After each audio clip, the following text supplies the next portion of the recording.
Hello, everyone, and welcome back to the UX Academy podcast, the show that's connecting the academic and practice worlds of design.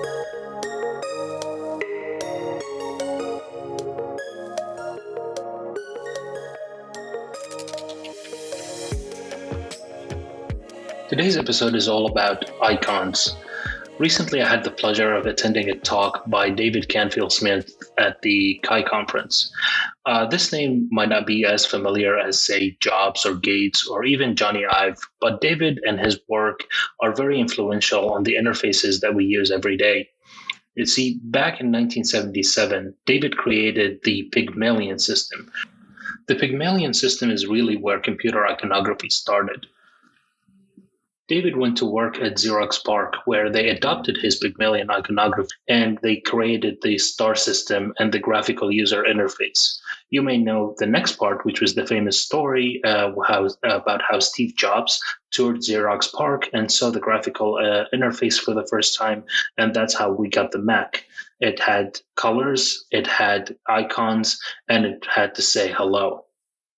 And since then, computer iconography has changed a lot in style, but not really in substance. A lot of the icons that were created in the Pygmalion and the star systems back in the 1980s persist to this day, representing objects that were really around the desktop at the time, like a Rolodex, a floppy disk, a rotary phone. And perhaps the most famous one of these icons is really the floppy disk icon. It's sort of like the poster child to this project that I'm talking about right now. The floppy disk icon is actually what started this entire project with really a tweet that I saw. Somebody had tweeted a picture of a floppy disk, and the caption of the tweet says something along the lines of the file this under me getting old. Some kid saw this today and said, "Oh, sweet, you 3D printed the save icon." And this got me really thinking, and my advisor at the time at the University of Washington, about how the object itself became sort of the reference for the function that it was supposed to represent in the first place. So it sort of flipped. And we started wondering what other icons are there on our desktops and operating systems that are representing objects that are sort of no longer what you can call an everyday object. So we call them anachronistic objects, so objects of an era that is gone by. So for example, besides the floppy disk, you would say like a physical dictionary. Nowadays, how many times a day do you run over to your bookshelf and grab a dictionary to look up a word? You just type it in Google. A calculator, you have one in your pocket. Physical photographs, mostly you have digital photographs on your phone these days. So we saw that there is a need here to maybe reevaluate how these icons look like, and if they actually represent the objects that are in these icons. Do they actually represent the functions and jive with the new generation of technology users, younger users? Would they understand the object and the icon, what it is representing, or do they just know that this square means save, but they don't really understand why it means save? So we set out to answer these questions. So the first question we set out to answer was, do young adults, say college students aged 18 to 22, recognize the objects in these icons? Have they used them in real life? When was the last time they used them? The second question that we wanted to tackle is, well, what if we ask those kids to design the ultimate icon, to design what is really recognizable to them? So what would the save icon look like? What would the dictionary icon or the search look like according to these kids? And then finally, once we create sort of a new set of icons created by a new generation of users, would that set of icons be recognized by other people? Would it be usable in terms of its recognizability? And the reason we picked recognizability as the measure of the usability in this case is because icons are supposed to be a shortcut to the function. So instead of writing out this button saves this document, you would just put the floppy disk, and it with one quick glance, you can recognize the function of this button. So the first thing we wanted to do is try to find how many of these icons are out there on our desktops. So Mac OS and Windows 10 at the time of the study. So what we did, we put together a list of icons that had what we called a plausibly anachronistic object represented in them. And this was a list of 38 different icons that had triggered 39 different functions, because we had zoom and search both represented by a magnifying glass. After that, we recruited 30 participants from our universities between the ages of 18 to 22, and then we brought them into the lab. The first thing we did, we would give them a prompt, one of 39 prompts, and say, draw me an icon that when you click it, it will create a new folder. Of course, the new folder icon was the manila folder, and we're like, I don't know, do kids these days, walk around with manila folders, or is everything on their iPads? We didn't really know that. And then we said, draw as many icons that will create, that you would think when you click on it, it will create a new folder, until you can't think of anything. And you have to give us a minimum of 3 different icons. So we did that for 39 different functionalities, and we got them to give us at least 3 icons for each functionality.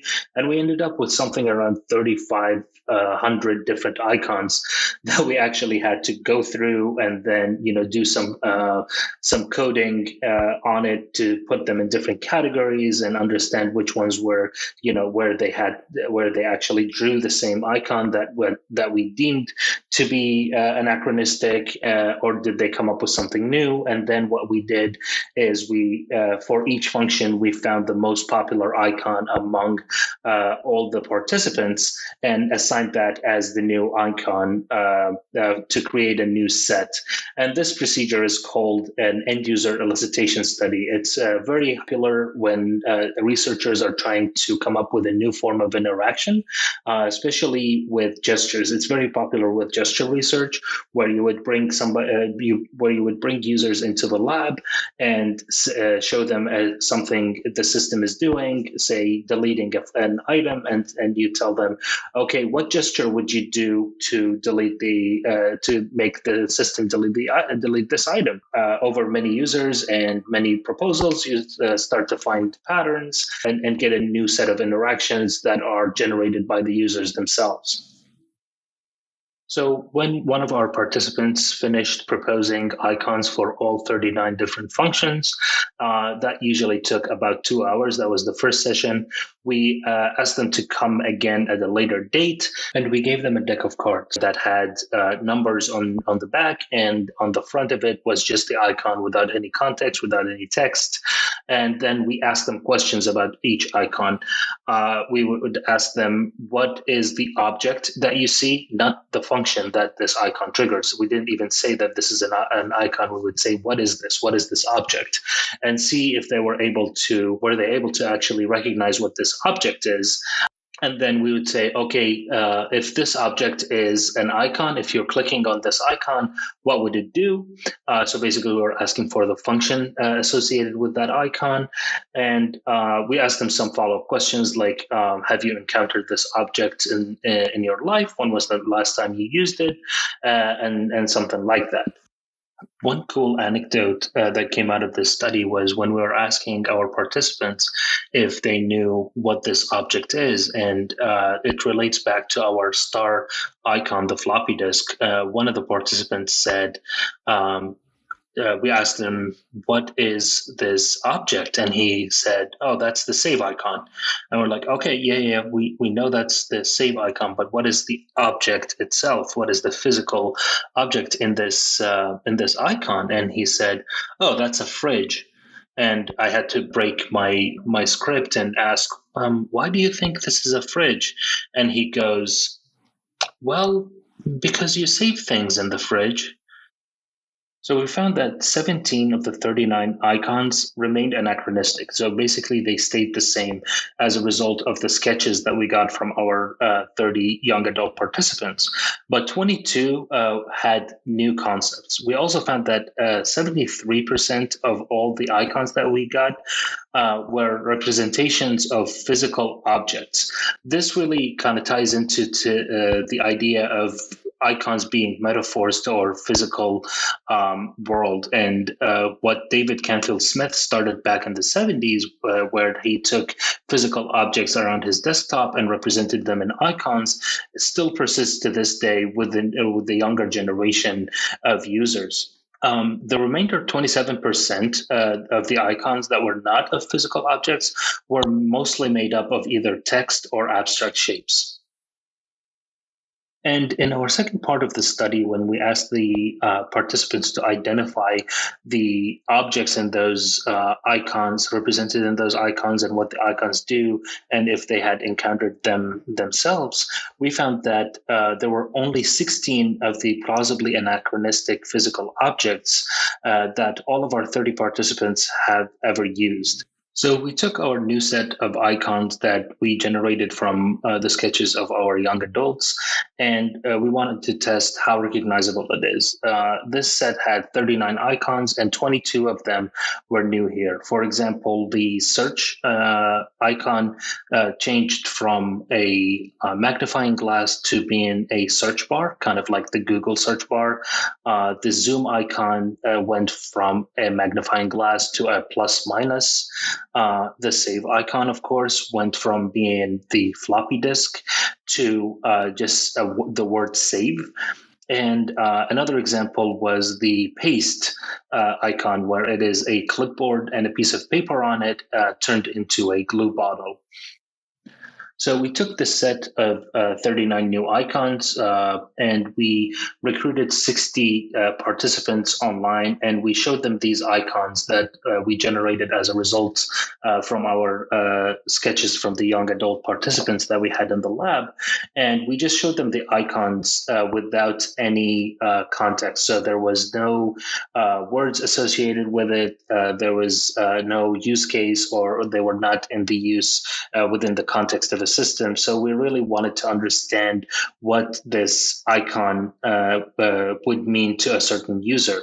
And from these 60 users, we found that they were able to identify 34 of the 39 new icons correctly. 3 out of those 5 icons that were identified incorrectly were of new concepts. So 3 of them were icons created by the sketches of our participants, and 2 of them were actually the icons that are out in the world right now that people are using. One of the contributions we made in this study, we highlight icons that we think are due for a redesign. So if you are designing a new system, the icons that you need to sort of pay attention to, because they are what we called are truly anachronistic icons.